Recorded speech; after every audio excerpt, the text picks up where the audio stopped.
ایک بڑے مدت کے بعد آپ کے اپنے علاقے میں اور آپ کی اپنی کانسٹیٹنسی میں کل ہند منڈی سے اتحاد المسلمین آج یہاں پر جیتنے کے قریب آ گئی ہیں، اور ہم کو ابھی بھی ہمارے سیاسی شعور کو پورا بڑھانے سے ہم کچھ نوجوان سیاست کے بارے میں، کچھ نوجوان، کچھ بزرگ حضرات اپنی ایک جماعت ہے، اور یہ جماعت کا ایک منصوبہ ہے، یہ جماعت کی ایک پرانی قیادت ہے اور ایک جماعت کی آرزو تمنا جد و جہد ہے ملک میں ہونے والی ناانصافیاں اور بدلتے وقت کے ساتھ چوکنا ہو کر چلنا اور اپنے بے بس مجبور یتیم یسیر غریب مسلمانوں کا خیال رکھنا، یہ جماعت کی ایک قیادت ہے۔ یہ چیز کو سمجھنے سے آج بھی یہاں کا نوجوان یہ شعور میں نہیں آیا۔ آج ہم نے یہ چیز کو بولتے ہوئے بہت عجیب و غریب محسوس ہو رہا ہے کہ آج ہندوستان میں ہر ذات کی ایک سیاسی جماعت ہے، ہر لوگوں کی ایک سیاسی جماعت ہے، ہر مذہب کی ایک سیاسی جماعت ہے، ہر جگہ کہیں بھی کچھ نہ کچھ کوئی نہ کوئی کسی کی سرپرستی میں ملے گا، مگر یہ ہماری بد نصیبی ہے کہ ہم کو ایک بہترین اعلیٰ قابل ترین صدر ملے اور ہم ہمارے سیاسی شعور کو نہیں بڑھائے۔ میں یہ سوال کر رہا ہوں آپ سے، اگر آج ہم وقت کے تقاضے کو نہیں سمجھیں گے، آج ہم وقت کے بدلتے ہوئے اشارے کو ہم اگر نہیں سمجھیں گے تو کب سمجھیں گے اور کون سمجھیں گے؟ اس ملک کو آزاد ہو کر 65 سال ہوئے، اس ملک میں اقلیت جو بڑی سے بڑی اکثریت رکھنے والی ہے، اور یہ اقلیت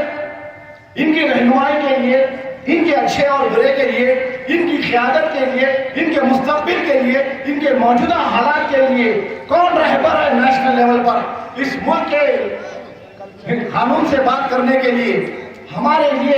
کون ہے ہم کو جو ہماری قیادت کر سکتے؟ کون ہے جو ایوانوں میں آواز اٹھا سکتے ہیں؟ ارے ایوانوں میں آواز اٹھانے کا جذبہ تو ہزاروں میں ہے، لاکھوں میں ہے، مگر وہی ایوان تک جا سکتا ہے جن کو آپ کے ووٹ ملے،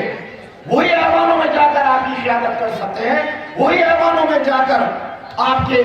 بہتر مستقبل کے لیے جد و جہد کر سکتے ہیں جن کو آپ کا اپنا قیمتی ووٹ ملے گا۔ آپ کا اپنا قیمتی ووٹ جن کو ملے گا وہ ایوانوں میں جائیں گے، اور ایوانوں میں جا کر حکومت سے آنکھ میں آنکھ ڈال کر ایک بے باک آواز سے، ایک جذبے سے